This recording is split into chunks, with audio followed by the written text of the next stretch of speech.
بک یا سیدی یا رسول اللہ وعلی آلک و صحابک یا حبیب اللہ۔ حضرت قبلہ بابو کی سرکار رحمۃ اللہ علیہ، بابو غلام سرور قادری رحمۃ اللہ علیہ کے حوالے سے میں نے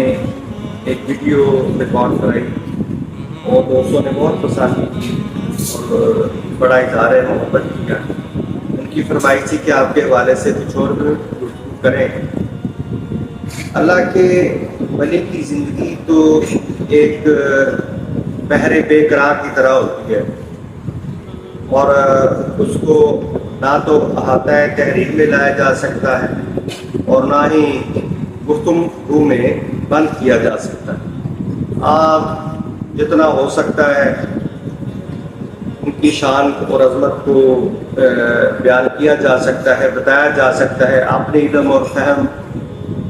کی بدولت، بلکہ یوں کہنا چاہیے کہ ان کی نگاہ کرم کی بدولت، کیونکہ اللہ کے محبوب صلی اللہ علیہ وسلم کی شان اور آپ کی شان اور عظمت کے فیض جس کو بھی اللہ عز و جل نے شان عطا فرمائی ہے، اس کی شان اور عظمت کا احاطہ کرنا بالکل ناممکن بات ہے، اور یہ سب کچھ اللہ رسول کے کرم اور فضل کے تفعیل ہی ہوتا ہے۔ تو اللہ تعالیٰ نے قرآن پاک میں فرمایا الا ان اولیاء اللہ لا خوف علیہم ولا هم یحزنون۔ یہ قرآن پاک میں اللہ تعالیٰ نے اولیاء اللہ کی شان بیان کی اور فرمایا یہ میرے دوست ہیں، اور یاد رکھنے والی بات ہے جو اللہ کا دوست ہو جاتا ہے، اللہ تعالیٰ فرماتا ہے اس کو کوئی خوف اور حزن نہیں ہوتا، نہ دنیا کا نہ آخرت کا، بلکہ بعض روایات میں آتا ہے فرمایا کہ وہ مقام جہاں پہ نفسی کا عالم ہوگا، قیامت اور حشر کا میدان ہوگا، ہر رشتہ دوسرے رشتے سے دور بھاگے گا اس مصیبت کے عالم میں، تو سرکار پاک نے فرمایا کہ اس وقت الا المتقین، یہ جو میرے امت کے اولیاء ہیں یہ وہاں پہ بھی اطمینان میں ہوں گے اور ڈھونڈتے ہوں گے کہ زندگی میں کسی نے ان کو پانی پلایا ہو، ان سے محبت کی ہو، ان کی خدمت کی ہو، ان سے الفت کی ہو، تو آج اس کا ہم صلہ دے دیں۔ تو حشر کے میدان میں صلہ دینا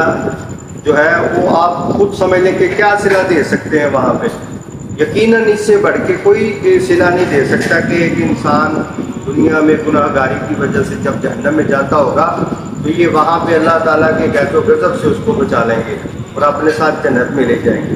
یہ حدیث میں اور روایات میں موجود ہے ساری باتیں، میں نے مختصر لفظوں میں بیان کی ہیں۔ میں اپنے اصل موضوع کی طرف آتا ہوں اور میرا یہ طریقہ ہے کہ میں بات کو زیادہ طویل نہیں کرتا، طویل موضوع نہیں بناتا، مختصر ٹائم میں کوشش کرتا ہوں کہ ایمان والوں کو اللہ رسول کی معرفت سے فیض یاب۔ حضرت بابو غلام سرور قادری رحمۃ اللہ علیہ، حضرت علامہ اقبال صاحب کے ساتھ آپ کے بڑے تعلقات کے، بڑے محبتی دوست تھے آپس میں، اور یقیناً میں یہ کہوں مبالغہ رائے نہیں ہوگی کہ حضرت علامہ اقبال صاحب سے فیض ملا ہے حضرت بابو غلام سرور قادری طرطوسی رحمۃ اللہ علیہ کو، اور ان میں یہ چیز نظر آتی ہے۔ تو چونکہ آپ ریلوے کے ملازم تھے، سینئر آفیسر تھے برٹش گورنمنٹ کے، تو میں پہلے بھی بتا چکا ہوں ٹکٹ ٹکٹ تھے، ٹائی شائی لگی ہوتی تھی۔ ایک دن آپ جو ہے وہ لیٹ ہو گئے دفتر سے، تو اب چونکہ عبادت اور ریاضت میں بھی وقت گزرتا تھا اور دنیاوی ڈیوٹی بھی اس وقت جاری تھی، تو ایک دن آپ لیٹ ہو گئے۔ تو جب آپ دفتر پہنچے، ریلوے اسٹیشن پہنچے،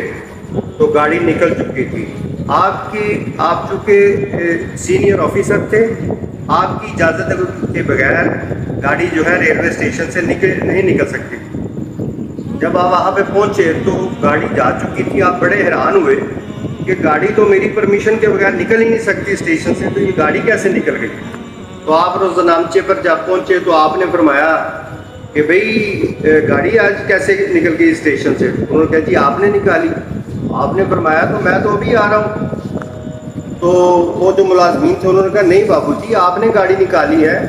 اور یہ دیکھیں روزنامچے پہ آپ کے سین ہیں، آپ صبح ڈیوٹی پر آن تھے، حاضر تھے، تو آپ نے فرمایا دکھاؤ مجھے، کہا میں تو آ ہی اب رہا ہوں۔ جب روزنامچہ کا وہ رجسٹر کھولا گیا تو آپ کے وہاں پہ سین موجود تھے، تو گاڑی جو ہے وہ جا چکی۔ زامیہ کی بات کی یہاں سے سچ ثابت ہو رہی تھی کہ رجسٹر پہ آپ کے سین موجود تھے۔ آپ سمجھ گئے کہ یقیناً یہ مرشد کریم کی نگاہ اور اللہ رسول کا فضل و کرم ہے جو ظاہر ہوا ہے۔ اب میں ان لوگوں پر ظاہر ہو رہا ہوں، تو آپ نے فرمایا کہ اچھا اگر ایسی بات ہے تو پھر یہ دو ڈیوٹیاں نہیں ہو سکتی، دو جگہ پہ ملازمت نہیں ہو سکتی، لہٰذا ایک ہی ڈیوٹی ادا کیجیے۔ اس کے بعد پھر آپ نے ریلوے کی نوکری سے ریٹائرمنٹ لے لی۔ اور ہندوستان کے اخباروں میں اس دور میں جو چھپتے تھے لکھا ہوا تھا کہ کل کی جو ٹرین تھی اس ٹائم کی اس کو رام چلا رہے تھے، کیونکہ ہندوستان تھا اس وقت انگریز کی حکومت تھی، تو اخباروں میں چھپا کہ کل گاڑی کو جو فلاں علاقے سے فلاں جگہ جا رہی تھی اس کو رام چلا رہے تھے۔ تو یہ حضور سرکار مدینہ علیہ الصلوۃ والسلام کے غلاموں کی شان و عظمت کا یہ مقام ہے، اور اسی لیے علامہ اقبال صاحب نے یہ فرمایا ہے، یہ غازی یہ تیرے پراسرار بندے جنہیں تو نے بخشا ہے ذوق خدائی، دو نیم ان کی ٹھوکر سے صحرا و دریا سمٹ کر پہاڑ ان کی ہیبت سے رائی۔ تو اللہ کے ولیوں اور اللہ کے دوستوں کی پہچان جس کو ہوتی ہے اس کو ہی ذات مصطفیٰ کی پہچان ہوتی ہے، اور جس کو ذات مصطفیٰ کی پہچان ہوگی یقیناً وہ خدا کو پہچانے گا، اور جو ان کے علاوہ خدا تک جانے کا دعوے دار ہے وہ جھوٹا ہے، اس کو توبہ کرنی چاہیے اور سرکار مدینہ علیہ الصلوۃ والسلام کے غلاموں کا راستہ اختیار کرنا چاہیے۔ طویل گفتگو ہے اور قلیل وقت ہے، تو اس لیے میں اتنی بات پر اتفاق کرتا ہوں۔ اللہ تعالیٰ مجھے اور آپ کو اولیاء کاملین کا پکا سچا غلام بنائے۔ وما علینا الا البلاغ۔